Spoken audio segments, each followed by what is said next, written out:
Assalamualaikum warahmatullahi wabarakatuh. Nama saya Marek Behaki, NPM 10070319140. Saya akan meresum tentang materi kartografi yang dimulai dari pengertiannya. Pengertiannya dibagi dari 3 sumber, yaitu pertama menurut Taylor. Taylor mengartikan kartografi sebagai sebuah organisasi, presentasi, komunikasi, dan penggunaan gaya informasi dalam bentuk grafis, digital, atau format yang nyata. Hal tersebut meliputi semua langkah-langkah mulai dari persiapan data hingga ke penggunaan akhir dengan penciptaan dan hasil yang berkaitan dengan informasi spasial. Dengan artian, kartografi adalah pembuatan data spasial yang dapat diakses, menekankan visualisasinya, dan memungkinkan berinteraksi dengannya yang berhubungan dengan masalah-masalah geospasial. Yang kedua, menurut UN, pada tahun 1949, kartografi adalah ilmu yang mempelajari tentang bagaimana menyiapkan segala jenis peta dan chart termasuk setiap kegiatan mulai dari lapangan sampai pencetakan akhir. Yang ketiga, menurut Richard B. Kartografi adalah ilmu disiplin yang menyatakan antara peta dan pemetaan. Kartografi menyatakan tampilan atau representasi dari dua fenomena geografi, yaitu geografi dan virtual. Simbol kartografi. Simbol kartografi ini digunakan untuk memiliki data spasial muka bumi. Pada suatu peta sangatlah penting untuk membedakan data spasial yang akan disajikan. Pada dasarnya, data spasial dibedakan atas dua, yaitu data kualitatif dan kuantitatif. Data kualitatif itu yang menyatakan identitas keadaan asli dari data spasial yang diwakilinya. Sebagai contoh, membedakan antara pohon, sungai, jalan, pabrik.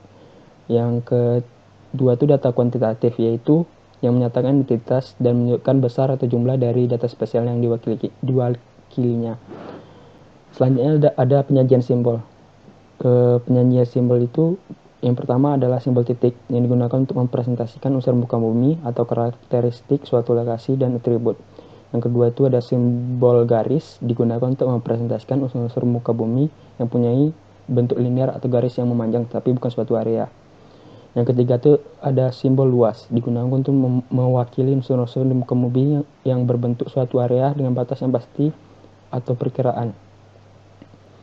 Simbol titik kualitatif. Simbol titik kualitatif di dalam penyajiannya dapat dibedakan atas piktorial atau simbol deskriptif.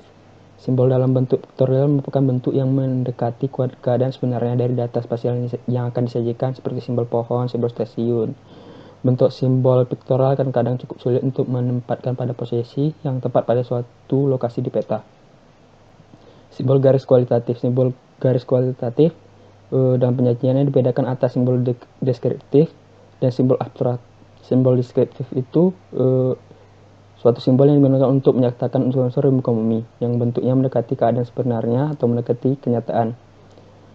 Sedangkan simbol abstrak suatu simbol yang digunakan untuk menyajikan unsur-unsur muka bumi yang punya batas, khususnya batas khayal seperti batas administrasi wilayah. Selanjutnya ada simbol luas kualitatif. Simbol luas kualitatif dalam penyajiannya dibedakan atas simbol deskriptif dan simbol abstrak juga.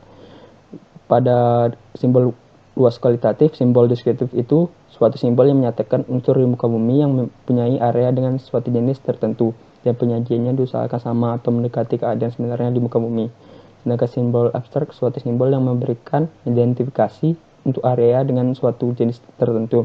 Dan cara penyajiannya menggunakan screen garis atau titik. Simbol titik kuantitatif.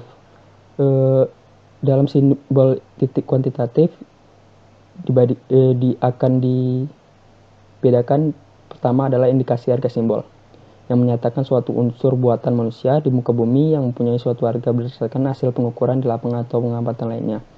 Yang kedua itu ada satuan harga.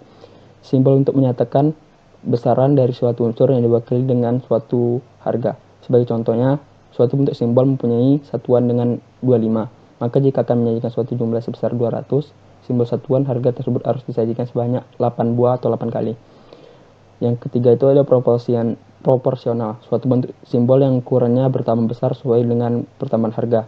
Ukuran dari bentuk simbol harus berproporsional dengan jumlahnya. Dan pada dasarnya ukuran tersebut merupakan unsur pembanding yang harus selalu ada. Yang keempat ada grafik. Grafik penyajiannya dalam bentuk grafik bagi 3, yaitu garis, batang, dan lingkaran. Simbol garis kuantitatif. Harga yang pertama itu ada harga yang sama. Suatu bentuk simbol dari titik pengamatan di muka bumi yang punya harga sama dan dihubungkan dalam bentuk garis. Sebagai contoh, kontur garis yang menghubungkan titik yang mempunyai ketinggian sama. Yang kedua itu ada flow line, suatu bentuk simbol yang digunakan untuk menunjukkan kuantitas atau frekuensi dari unsur-unsur tertentu pada suatu arah.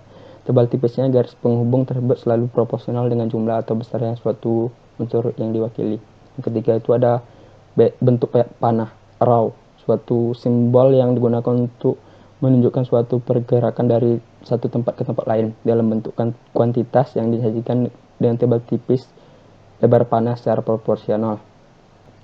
Selanjutnya ada simbol luas kuantitatif. Simbol luas kuantitatif di dalam penyajiannya menggunakan sirine atau warna untuk menunjukkan kuantitas dari suatu area di muka bumi. Perbedaan harga antara suatu area dengan area lainnya disajikan dengan suatu presentasi harga sekian atau warna. Harga sekian makin tinggi atau warna makin tua berarti harga unsur bersangkutan makin tinggi juga. Selanjutnya ada teks. Suatu desain peta harus memperhitungkan semua aspek berhubungan dengan teks. Artinya memperhatikan hubungan secara pemilihan huruf, secara penempatan nama dengan simbol yang disajikan, dan penyajiannya secara keseluruhan dari peta itu sendiri. Proses penyusunan peta ada 5 langkah, yaitu pertama adalah planning atau perencanaan, yang kedua data, yang ketiga simbolisasi, yang keempat layout, dan yang kelima adalah output atau hasilnya.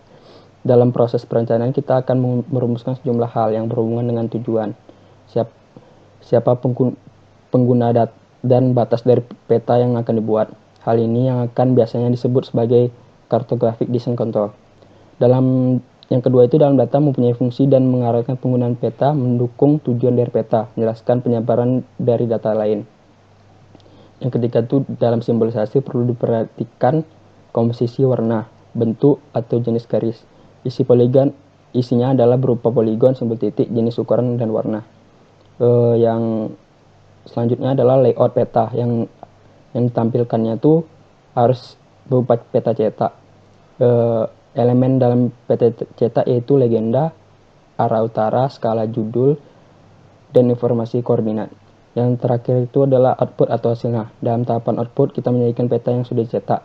Kita akan mempublish peta yang sudah final atau menjadikan dapat dibaca oleh pengguna. Sekian dari saya. Assalamualaikum warahmatullahi wabarakatuh.